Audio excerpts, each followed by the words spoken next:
Bismillahirrahmanirrahim. Assalamu alaikum dear students. I hope you will be fine. Class 7th. This is our 10th lecture of chapter number 1. In this lecture we will read last topic of chapter number 1, topic pneumonia.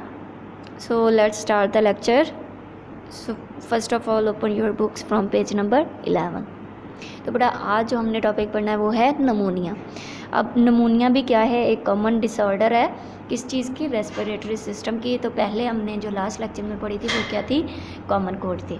तो pneumonia क्या होता है? सबसे पहले इसके क्या होंगे? Pneumonia होगा, उसके बाद उसकी काजेज़ होंगी यानी कि कौन कौन सी वजूहात हैं, उसके बाद उसकी सिम्टम्स होंगी, सिम्टम्स के बाद उसका क्या होगा? ट्रीटमेंट होगा. तो आप लोग क्या कर सकते हैं, इनकी हेडिंग्स भी बना सकते हैं. ठीक है.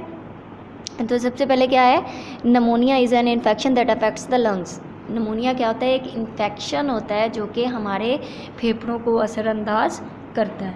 ठीक है. The lungs are made of small sacs. अब ये जो हमारे लंग्स हैं ये किस चीज़ के बने होते हैं? स्मॉल सैक्स यानी कि छोटी थैलियाँ होती हैं कॉल्ड एल्यूलाई, जो कि हमने लास्ट लेक्चर में रेस्पिरेटरी सिस्टम जब हम पढ़ रहे थे तब हमने पढ़ा था कि एयर सैक्स होती हैं जिनको हम एल्यूलाई कहते हैं. ठीक है. Which are filled with air, जो कि हवा से भरी हुई होती हैं. When a person has pneumonia, जब किसी पर्सन को, किसी शख्स को नमोनिया होता है, the alveoli are filled with pus. तो जो एल्यूलाई होती है वो पस क्या होता है? जो येलो लिक्विड होता है उससे भर जाती है. उसके बाद विच मेक्स ब्रीथिंग पेनफुल, जिसकी वजह से हमारा जो सांस लेने का अमल है उसमें हम लोग दर्द महसूस करते हैं, यानी कि सांस लेने के अमल को ये पेनफुल बना देती है. उसके बाद क्या है? नमोनिया इज़ द मेन काज. अब ये नमोनिया की क्या आ रही हैं? काजेज़ आ रही हैं. Cause of the death in children world wide.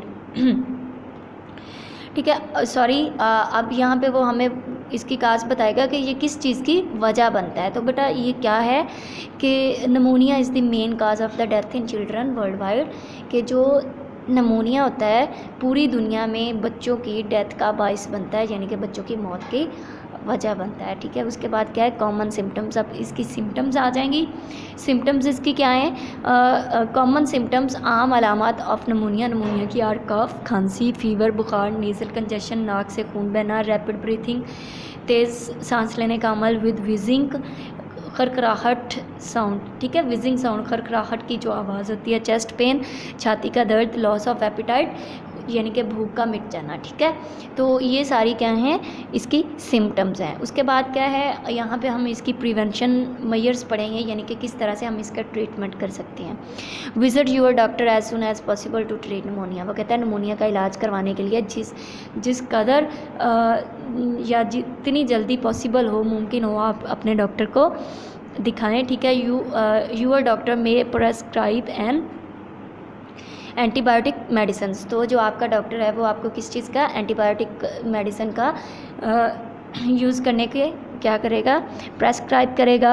उसके बाद क्या है? Vaccines can also be used. वो कहता है कि डॉक्टर आपको प्रेस्क्राइब किस चीज़ की प्रेस्क्राइब करता है? तजवीज़ क्या करता है? वो आपको एंटीबायोटिक आपको यूज़ करने के लिए कहेगा. इसके अलावा क्या होता है कि इसके लिए वैक्सीन्स का भी इस्तेमाल किया जा सकता है. तो vaccines can also be use to prevent pneumonia. Pneumonia के इलाज के लिए या नमोनिया से बचाव के लिए या नमोनिया से तहफ़्फ़ुज़ के लिए क्या होता है कि वैक्सीन्स का इस्तेमाल भी किया जा सकता है. ठीक है. उसके बाद क्या है? Wash your hands frequently. अपने हाथों को अक्सर यानी कि फ्रीक्वेंटली बार बार धोएं या मॉइस्चर अक्सरियत से धोएं. टू अवॉइड जर्म्स, जरासीम से बचने के लिए. यूज़ अ टिशू का इस्तेमाल करें और हैंडकरचीफ, रुमाल का. एंड व्हेन यू कफ और स्नीज, जब आप खांसें या छींकें तो तब आपको रुमाल या फिर टिशू का इस्तेमाल करना चाहिए. ठीक है बेटा. तो ये हमने नमोनिया पढ़ा. नमोनिया क्या होता है? इन्फेक्शन होता है लंग्स के अंदर. ठीक है.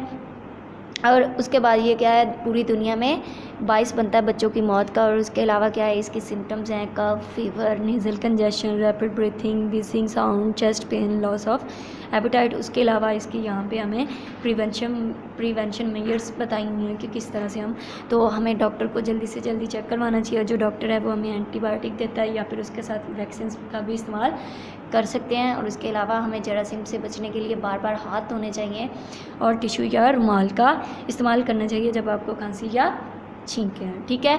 उसके बाद क्या है?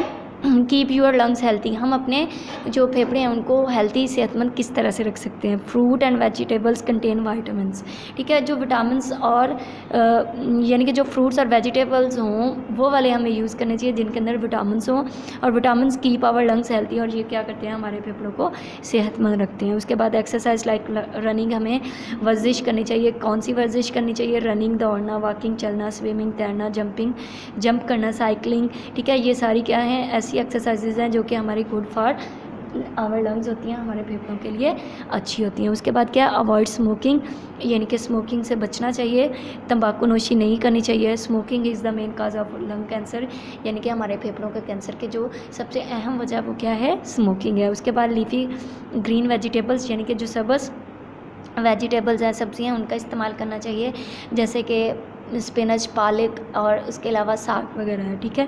Contain such chemicals that are good for our lungs, इनके अंदर ऐसे केमिकल्स होते हैं जो कि हमारे फेफड़ों के लिए अच्छे होते हैं, ठीक है बेटा। इस तरह से आपका ये 10th वाला लास्ट टॉपिक का लेक्चर भी कंप्लीट हो गया। आई होप कि आपको समझ आ गई होगी। अगर आपको समझ नहीं आती तो आप हमें व्हाट्सएप पर कॉन्टैक्ट कर सकते हैं। Wish you best of luck for your next lecture. अल्लाह हाफिज़।